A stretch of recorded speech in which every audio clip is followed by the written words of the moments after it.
জায়গায় পৌঁছে যাবে। আসুন ঠিক আছে এই সঠিক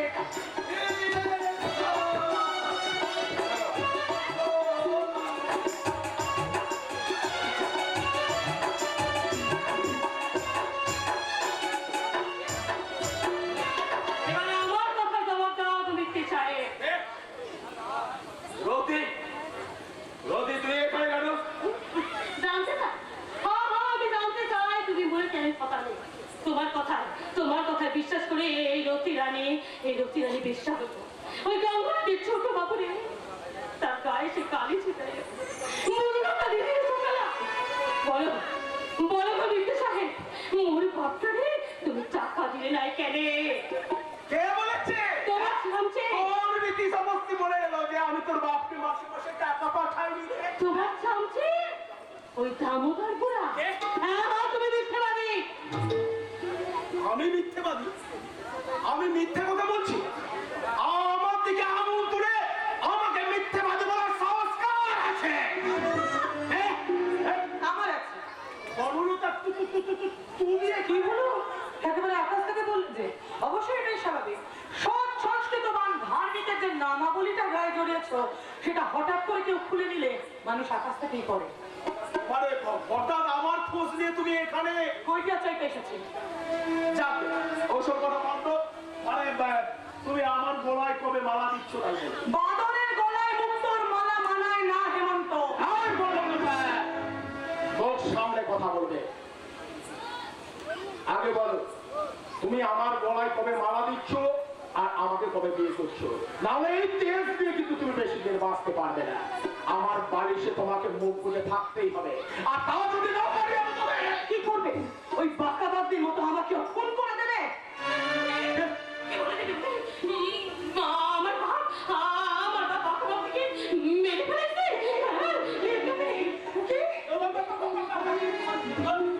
বাঁকাবাদীর মেয়ের নাম পাগলি নয়, রতি হেমা।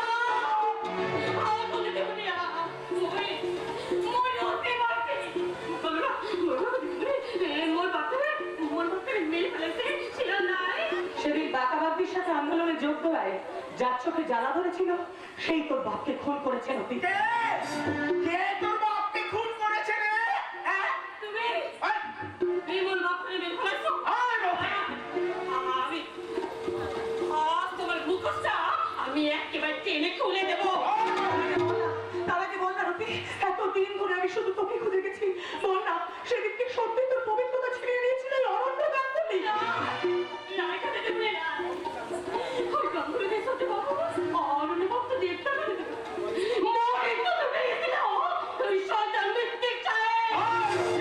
বেশি কথা বলে না, আমি তোদের গলা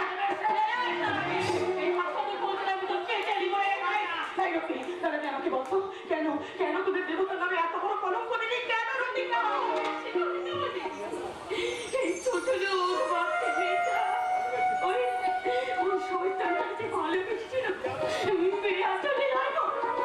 এই শরীর মন রক্ষিত হতে চেয়েছিল, তাই না?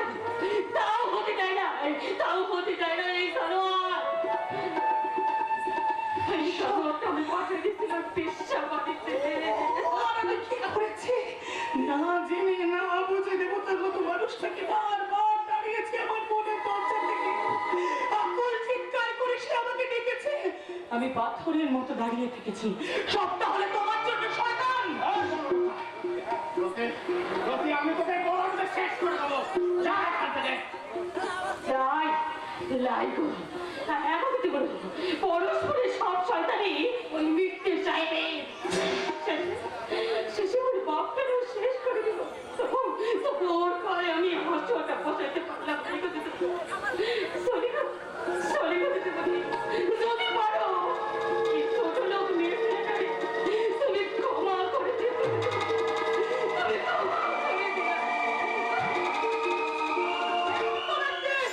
তুমি আমার আর অন্য জীবনটা তছনছ করে দিয়েছো, আমি কিন্তু তোমার জীবনটা তছনছ করে দেবো হেমন্ত। পারবে না, তুমি আমার জীবন কিছুতেই তছনছ করতে পারবে না। কারণ বাকি জীবনটা যাতে আমার বালিশে তোমাকে মুখ বুঝে থাকতে হয়, আমি তোমার সেই ব্যবস্থাই করি।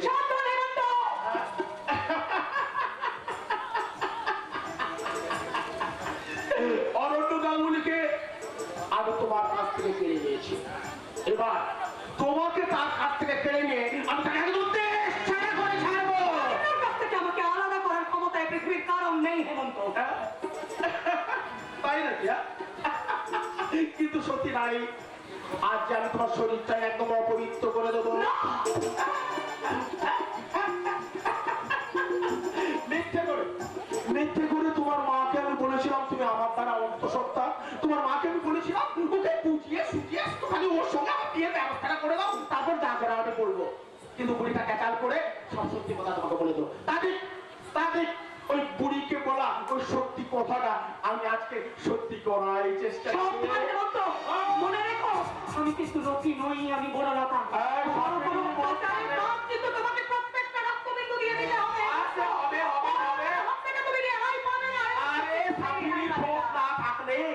তাকে পোষ মারানোর মজাটা কোথায়?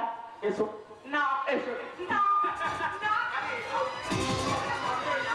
এই অরণ্য আজ ফাঁকা, তুমি আমার মজুরা করো বা দখল করো।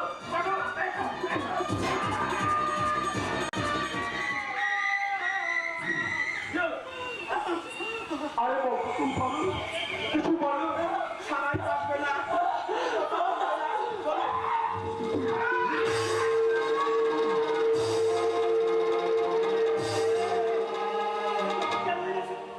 না, একে তো এখানে রাখা যাবে না। হ্যাঁ, কলকাতায় আমার বন্ধুর একটা মেন্টাল হসপিটাল আছে, ওকেই নিয়ে যেতে হবে সেই নার্সিং হোমে। ড্রাইভার, তুমি গাড়ি বের করো, বলো না তাকে নিয়ে আমি এক্ষুনি যাবো আমার কলকাতার বন্ধুর নার্সিং হোমে। নিজের একটুখানি সুখের জন্য পাগল, তোদের কেউ পাগল বলে বলতে পারে না কেন জানিস? কারণ আজকে পৃথিবীতে তোদের সংখ্যাই বেশি। হ্যাঁ হ্যাঁ, বলেছিল বনলতা, সেদিন বলেছিল দেবর অভ্যাস মতো লুড়ি কুড়াই তো যত, ধন করে টাকাই তো সেকলের পর, চেয়ে দেখিত না লুড়ি, দূরে ফেলে দিত ছুরি, কখন ফেলেছে ছুড়ে পরশ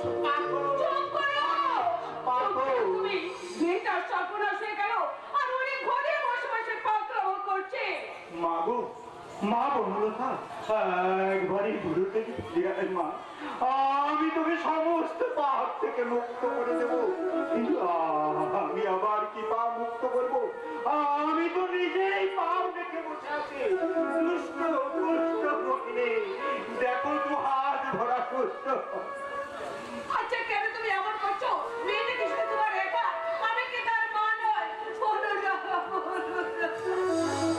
শাস্তি দাও হেমন্ত, অরণ্যকে কঠোর শাস্তি দাও। আর একটু পরে নন্দ হালদার না আপনাদের বাড়িতে আসছেন, তাকে আপনারা বলবেন কাল থেকে আপনার মেয়েকে আপনি খুঁজতে পারছেন না। আপনার মেয়েকে ওই অরণ্য ওই কোথায় ইলোপ করে দিয়েছে। হ্যাঁ, আরো বলবেন যে কালকে সন্ধ্যেবেলায় ওই অরণ্যর সঙ্গে ও দেখা করতে গিয়েছিল, ওর সাথে নাকি কি একটা মোকাবিলা করবে বলে ও যাচ্ছিল। এই কথা কিন্তু ভালোভাবে বলবেন, ওকে ভালো করে বুঝিয়ে দাও বাবা। এই মহিলা কিন্তু আদালতে তোমার পোষা পেশাদার সাক্ষী নয়।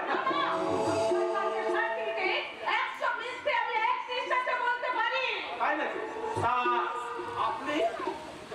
আপনি চাকরি করে পারবেন তো বন্ধু? হ্যাঁ, নিজের বংশের ইষ্ট দেবতার নামে মিথ্যে কথা বলে যে স্বার্থ সিদ্ধি করে, সে আজ তোমার মতো সোনার হাতের জন্যে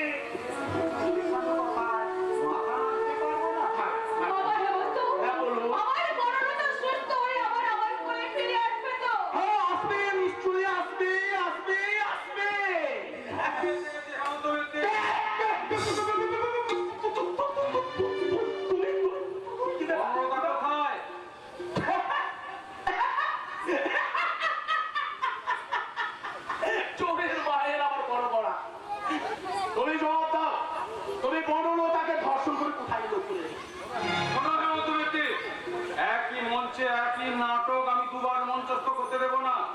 রকি হারিয়ে গেছে, কিন্তু বনলতাকে আমি কিছুতেই হারিয়ে যেতে দেবো না। শুনুন, আরে আপনারা শুনছেন? আরে শুনুন, বনলতা সর্বনাশকারী শয়তান আজ আপনাদের সামনে দাঁড়িয়ে। আচ্ছা, আপনারা কি একে এমনি এমনি ছেড়ে দেবেন? আপনারা এর শাস্তি দেবেন না? ওরা ছেড়ে দেবে, আমাকে তোমাকে ছাড়বে না।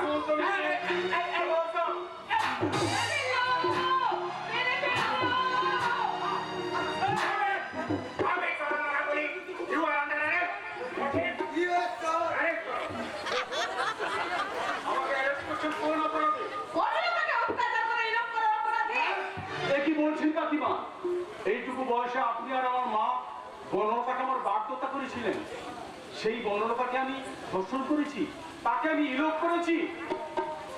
আমি যে দেখুন তরুণ বালক উন্মাদ হয়ে ছোটে কি যন্ত্রণায় মরেছে পাথরে নিষ্ফল মাথা টুকে।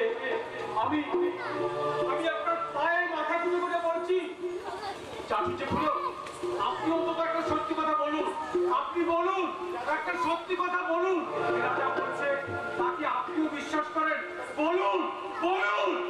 অর্ধেক জীবন বুঝি কোনখানে চক্ষু বুঝি স্পর্শ লোভে ছিল যার এক পল ভর, বাকি আত্মভগ্ন প্রাণ আমার করেছে দান, ফিরিয়া খুঁজিছে সেই পরশ পাথর, পরশ পাথর, পরশ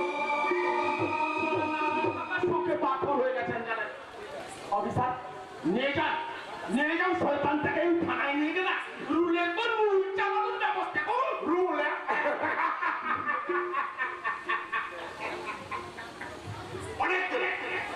অনেক দিনের জমান রাখ, আগামী সুদ সময় উসুল করে নেব। আর কত উসুল করবে তোমরা? তোমার জুতো দেওয়া যা দেখাবার জন্য আমার সাথে ওইটি হবে না সখা। কেন?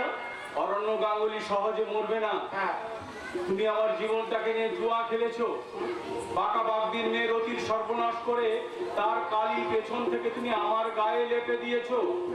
সবশেষে আমার চরম জায়গায় তুমি আঘাত করেছো। বনলতাকে ছিঁড়ে এই অরণ্যকে তুমি মরুভূমি করে দিয়েছো। তবু আমি বাঁচবো। তোমার জীবনের শেষ পরিণতি লিখে দিতে আমি বাঁচবো। আর কিছুক্ষণ পরে তোমার এই দাম্ভিক চিৎকার লোহার গারদের চার দেওয়ালের মধ্যে ধাক্কা খেয়ে আবার তোমার কাছে ফিরে আসবে অরণ্য বলে। তবু তুমি বনলতাকে পাওয়ার আশা তোমার কোনো দিনই সফল হবে না, কোনো দিন না। তুমি পৃথিবীর কোথাও বনলতাকে আমার কাছ থেকে ছিনে নিতে পারবে না। যখন মরবো তখন বনলতার হাসি মুখ দেখতে দেখতে আমি মরবো। আর যখন মরবো তখন এই কলির ঘটকপথে চাপে তোমার কৌরব বংশ পিষে যাবে পায়ের ধুলায়। মনে রাখো, প্রিয়াকে আমার কেড়েছিস তোরা, ভেঙেছিস ঘর বাড়ি, সে কথা কি আমি জীবনে মরণে কখনো ভুলতে পারি? আদি নিহিংস্র মানবিকতা যদি আমি কেউ হই, স্বজন হারানো শোষণে করে চিতা আমি তুলবই, চিতা আমি তুলবই, চিতা আমি তুলবই। অরণ্যকে হাজত থেকে ছাড়াতে আমি উকিল লাগাতে পারবো। তা না হয়ে অরণ্যর মতো ভাইকে তুমি এই বিপদের দিনে দেখবে না? আমার ভাইকে আমাকে আর নতুন করে চেনাতে আসবেন না। এইটুকু বয়স থেকে বনলতাকে দেখে শেষে গিয়ে তাকেই চিনিয়েছি। অরণ্য সম্পর্কে এই কথা তুমি ভাবতে পারলে? এত ভালো আমি কিছু বুঝি না ডাক্তারবাবু। আমি আপনাকে আমার শেষ কথা জানিয়ে দিচ্ছি, অরণ্য সমস্ত সম্পর্ক ত্যাগ করে এই বাড়ি ছেড়ে চলে গেছে। আর আমিও মনে মনে তার সঙ্গে সমস্ত সম্পর্ক ত্যাগ করে ফেলেছি। কাজে কাজে অরণ্যর সঙ্গে গাঙ্গুলি বাড়ি আর কোনো সম্পর্ক নেই। তাই একটা বাইরের ছেলে, একটা দুশ্চরিত্র, লম্পট, অপহরণকারী, তাকে হাজত থেকে ঝাড়াবার জন্য গাঙ্গুলি বাড়ির সিন্ধুকের ডালা একটি বারের জন্য খুলবে না। সম্পর্ককে ছিন্ন করতে পারো, কিন্তু গাঙ্গুর বাড়ির সমস্ত সম্পত্তি অধিকারের তাকে অস্বীকার করতে পারবে না। তোমার মনে অরণ্যের অস্তিত্ব তুমি মুছে দিতে পারবো না, কিন্তু এই গাঙ্গুলি বাড়ি, সিন্ধু, ব্যবসা সবকিছু থেকে আধারাতি ভাগ তোমায় ছাড়তে হবে। নাহলে আইন তোমায় ছেড়ে কথা বলবে না। আইন আমার কিছুই করতে পারবে না, কারণ আমার বাবা এমন দলিল লিখে গেছেন যাতে আমি অরণ্যকে যদি কিছু না দেই কেউ দাঁত ফোটাতেও পারবে না। তার মানে বাবার সমস্ত সম্পত্তি আমার নামে লিখে দিয়ে গেছেন। তা বাবা হঠাৎ সব সম্পত্তি তোমার নামে লিখে দিয়ে গেলেন কেন? তিনি বিশ্বাস করতেন অরণ্যকে আমি কোনোদিন ঠকাবো না। বাবার সেই কথা মনে রেখেও ছোট ভাইকে ঠকাতে তোমার এতটুকু বিবেকে বাঁচছে না। বিবেকে বাঁচছে না, কারণ সেই আমাকে আগে ঠকিয়েছে। কে ঠকিয়েছে তোমাকে? সে কাউকে ঠকাতে জানে না, কাউকে না। ছি, তার ভাইয়ের সম্পত্তি ঠকিয়ে যদি তুমি আনন্দ পাও, আমি দুঃখ পাবো না, কিন্তু আমি তাকে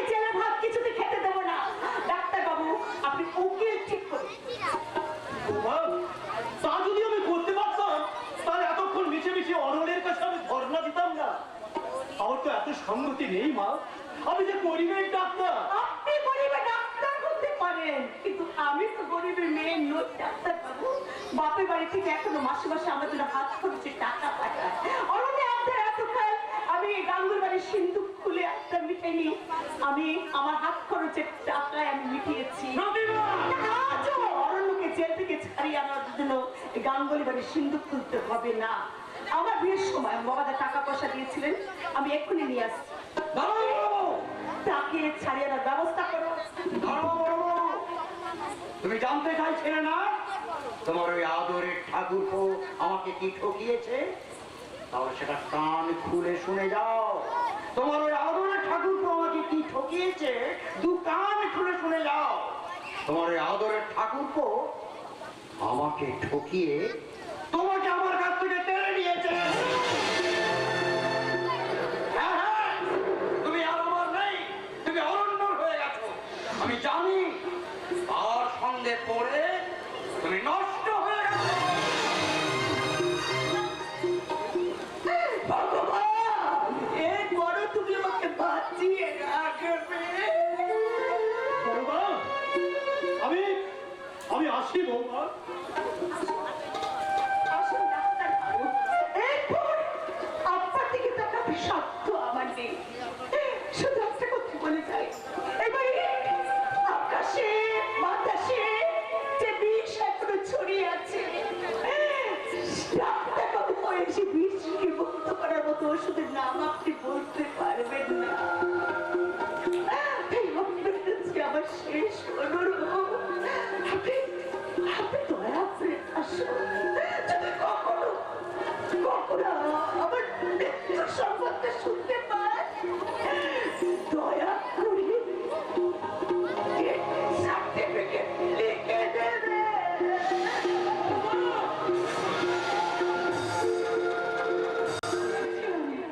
মরতে তো আমিও চেয়েছিলাম, কিন্তু পারিনি। যতবার মরতে গেছি ততবার অরণ্যের মুখটা আমার সামনে ভেসে উঠেছে।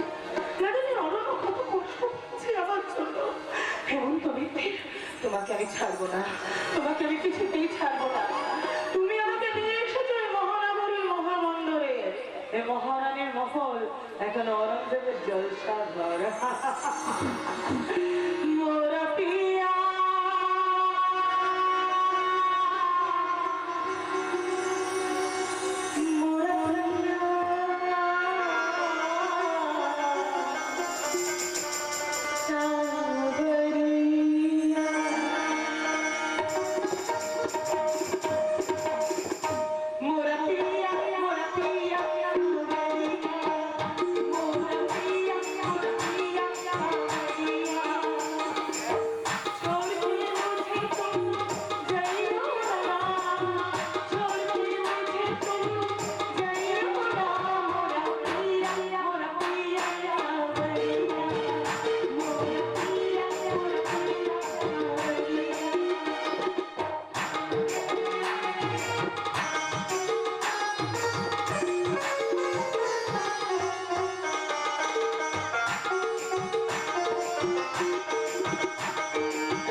বরণটা হারিয়ে গেছে। আমি জানি না আমার কি দোষ, আমার কি পাপ, যার জন্য আমার জীবনটা ছারখার হয়ে গেল। শুধু মনে মনে ভাবি, আমারও পরানো যাহা চায়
নিয়ে এলি রতি? তুই যে বলি বনলতার সঙ্গে আমাকে দেখা করাবি? দেখা করাবো দেখা করাবো দেখা করাবো, এই 3 সূত্র করেই তো তোমাকে এখানে নিয়ে এসেছি গো ডাক্তারবাবু। কিন্তু বনলতাকে যেখানে দেখতে পাবো এই যে আমি বিশ্বাস করতে পারছি না রতি। কেন গো ডাক্তারবাবু, এগুলো কি নোংরা হয়? কিন্তু পাঠিয়েছি পদ্ম ফুটি গো ডাক্তারবাবু। তাছাড়া আজ থেকে 2 বছর হয়ে গেল পরস্পর থেকে বনলতা দিদি হারিয়ে গেছে। এই 2 বছরে কত কিছু পাল্টে গেল। আর বনলতা দিদি পাল্টে নাই, তার জীবন পাল্টাবে নাই। তাই তো আজ 2 বছর হলো বনলতা পরস্পর থেকে হারিয়ে গেছে। খুঁজতে খুঁজতে আজ 6 মাস হলো আমিও হাল ছেড়ে দিয়েছিলাম। ভেবেছিলাম বনলতা বুঝি চিরকালের জন্যই বুঝি হারিয়ে গেল। কিন্তু দুনিয়ার কাছে গোল, তাই তো কলকাতার এই রাস্তায় পরস্পরের হারিয়ে যাওয়া মেয়ে রতির সঙ্গে তোমার হঠাৎ দেখা হয়ে গেল। কিন্তু কিন্তু তুই যে কাকে দিয়ে বনলতাকে ডাকতে পাঠালি, তুই সে তো এখনো এলো না। তবে কি তুই আমার কাছে মিথ্যে কথা বলেছিলি? আমাদের পরস্পরের বনলতা এখানে নেই। আছে আছে গো ডাক্তারবাবু, তোমার এই পরস্পরের বনলতা দিদি এখানে ছিল, আছে, থাকবে। ওই দেখো, ওই আছে বনলতা দিদি। জুড়াইতে চাই কোথায় জুড়াই, কোথা হতে আসি কোথা ভেসে যায়। কি আমি পরস্পরের ডাক্তার ঠান্ডা। ও ডাক্তারবাবু, সেই পরস্পর থেকে আমার পরস্পরের জন্য এখানে চলে এসেছে। বনলতা আপনি যার নামটা করছেন না সে মারা গেছে। এখন আপনি যাকে দেখছেন সে মুক্তমালা, রত্নমালা, চন্দ্রাকলি, শশীকলা আর অনেক নাম আছে ডাক্তারবাবু। বলবো নাকি আপনি একটা নাম দিয়ে নেবেন?